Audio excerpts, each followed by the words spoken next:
Couple more things about quizzes. When I do give a quiz, it is going to be timed, okay? Normally I'd give these while you're in class, but we all know that not everybody's going to be in class on the day of a quiz. So they will be on Canvas, but again, they will be timed. So you will be given anywhere from 15 to 20 minutes at the max to complete a quiz. So when you open that quiz and you get started on it, you need to, make sure you are well prepared, because, once you run out of time, that's it. So just be very careful about that. If I assign it again, like on a Wednesday, then you have that day to make sure you get it done. Okay, it'll be within a certain time frame. Like I said, 15, 20 minutes. But if you're going to wait till 10 o'clock at night to do it, that's on you. Okay, so you figure out the best time of the day to take the quiz, but just make sure you know that it is going to be timed. Okay, same thing's going to happen when I do give a test, and I'll talk about a test in just a minute. So I wanted to make you very well aware of the quiz policy. I told you that I'll talk to you more about the quiz corrections. It does give you an opportunity to get back some points if it is truly a quiz that I'm taking for a grade. Otherwise, like I said, I periodically give like these little practice quizzes. That's just kind of to check and see where you are. The tests. So the tests are going to be given after we conclude a unit of study. That could be one really long chapter. That could be a couple of small chapters that I've combined. I will never pop a quiz or a test date on you. You will always know in advance, okay? Quizzes, I give you a couple of days in advance notice. Test, I give you at least a week in advance notice, so you've got plenty of time to prepare and get ready for it. I can also mention this because I forgot. Quiz format is a variety of ways. I'll ask these short answer type questions. I may give you a multiple choice question every now and then. I may give you a true or false question now or then. Tests are usually all multiple choice. And then occasionally for the honor classes, I will throw in some writing type questions. Again, to prepare for quizzes and tests, you need to make sure you have studied all the highlighted material in your outline notes. You will understand what all this is once we get going with the material. I promise you, if you do what I'm asking you to do, you will be properly prepared. We will eventually take a look at the academic honesty policy and the quiz taking policy. If you're a virtual only student, these are on Canvas for you to read over. And I do need your signature as well as a parent signature submitted. Again, you will see all of this within this first module on Canvas. So if you have any questions about that, just email me and I can answer them for you. The grading policy. No grade is guaranteed, which means I'm not going to just give you a grade to give you a grade. You have to earn your grades. We do use the 10-point grading scale for all enriched honors and AP classes. So that means 90 to 100 is an A, 80 to 89 is a B. Y'all know what the grading scale is. The grades will come from a variety of things. Tests, some quizzes, homework assignments. It'll only count 10%, and I'll label it as an actual homework assignment. Some work that I'll call classwork. So obviously for, again, the virtual students, that will be at home. I mentioned this earlier, that if I do give extra credit, it is rare. It is only for those students who have done everything that they're supposed to be doing and just need that little extra help. And I will let you know when those opportunities come about. You are, of course, encouraged to keep up with your grades on a weekly basis. Those grades will be posted in Canvas. We are only using JCampus this year for 9-week grading periods, okay? So at the end of the first 9 weeks, whatever percentage you have in Canvas will go into JCampus.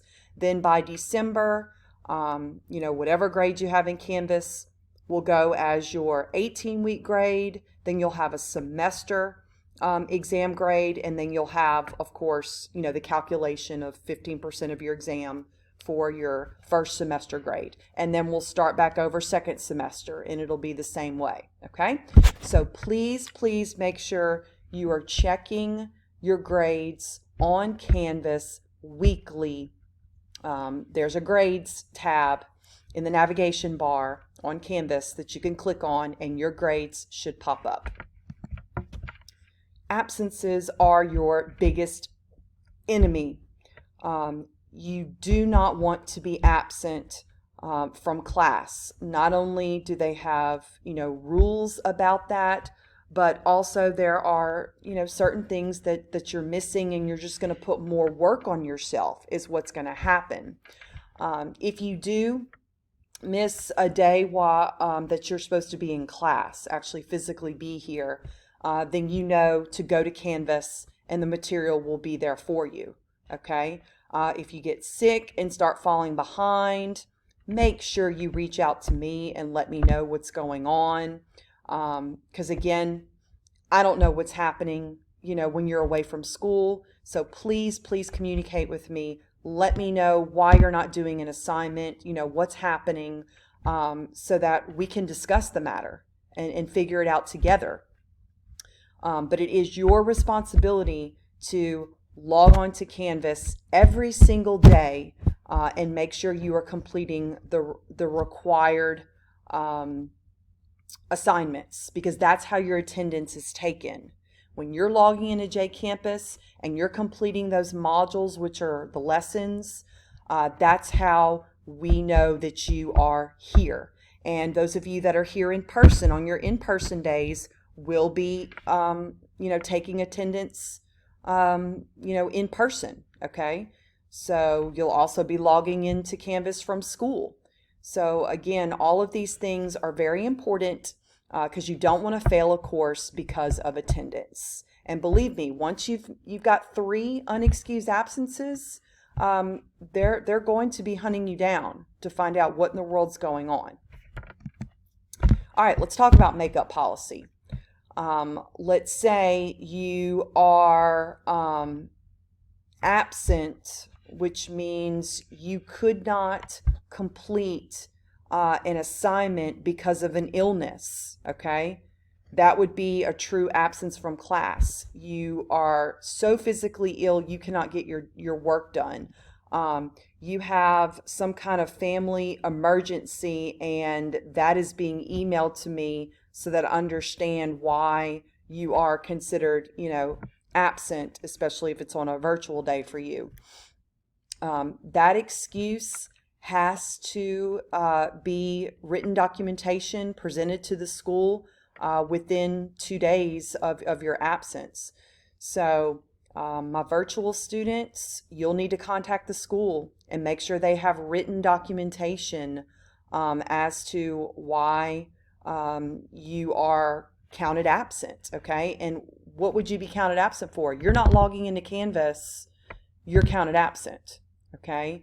You're not here in class on the days you're supposed to be, you are counted absent. But Miss Langdon, if I'm not in class, if I'm an A-day student and I'm not in class, I can still do my work at home. You are counted absent because you're an A-day student, so you're expected to be in class on certain days, okay? So please just make sure y'all understand the attendance policy. They're very, very strict with it, okay? If you have an unexcused absent, which means you have absolutely no medical excuse, there's no parent documentation of what's going on, you just are absent, then you can do the work for partial credit. So that means it's going to be late. It will count for partial credit. The only reason you would get a 0 is if you don't do it at all, okay? Zeros are for students who truly don't do their work at all. You shouldn't get a 0 for getting something completely wrong. I mean, I rarely give something that difficult where you would get nothing right and get a 0. Okay? If that happens, we need to have a conversation. Okay? Because something's not connecting. One more thing about the makeup policy. Let's say you miss a quiz and test, and you've got that doctor note or you've got that parent documentation. You need to, of course, talk to me immediately about making up the quiz or test, because that means I have to reschedule it with you on Canvas. It's not as easy as, oh, you know, let's arrange for a time for you to come to school to make it up. We're not doing that anymore. So it's all through Canvas now, and so you're going to have to, you know, make sure you communicate with me so we can get this taken care of. For those of you that are in class on certain days, we are taking up tardies if and when that happens. I've already spoken to you about one of the rules to make sure you are in your seat when that tardy bell rings. That tardy bell is the cue for all of us to stop what we're doing, and we are ready to start the lesson. Okay? If you are not in your seat when the tardy bell rings, then that means you will be counted tardy. So it's important that you sign the tardy log. It'll be recorded into JCampus. And again, you don't want to start accumulating all of these tardies. Remember, the days that you are in class, for those of you that are actually in class, the bell does not dismiss us. There are going to be times where the bell's not ringing. There are times where it gets messed up. I dismiss the class. Even if Miss Gustafson, comes on, we all have to stop what we're doing, listen to her. She's always going to give important information. Her and any other adult that comes on that intercom, everybody is listening. And we're stopping what we're doing when we're listening to that individual give us, information. So, again, if a bell starts going off, just stay where you are. I will give you permission to leave when it is time to leave, okay? Don't be that student to start packing up your things early, because you will be the last one to leave this classroom, okay? So remember, I will have class ending about 5 minutes early each day so we can do our disinfecting, and that'll be your opportunity to get your things together, but not before that point. Do not start being a clock watcher and get ready, before it is time to do so. Communication, so important, okay? And I know for those of you that are going to be home, this is extra important for you, because if you're a virtual only, you don't see me in person. So my availability is Fridays are my best days, because everybody's virtual on Friday, and I can schedule Zoom meetings with anybody. My virtual only students, my hybrid students, any of you that need me, you need to see my face, you need that communication with me, we can schedule a Zoom meeting. You just have to let me know in advance, okay? So I will have for Global Insights, I'll basically do it from, let's see, what do I have?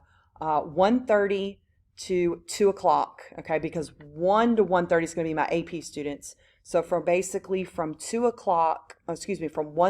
to 2 o'clock, if you want to Zoom with me, let me know. We'll schedule that. The 2 o'clock to 2:30, I can always do that as well. Let's just be, careful about that because there are some other things that might be going on at that time. My third hour planning period is from 10:30 to 11:23. If you're at home during those times and you need to reach me, I will be checking my email. So feel free to email me during those times as well to get a hold of me, or call up at the school and I can return your call as well. So communication, very, very important. I cannot read your minds.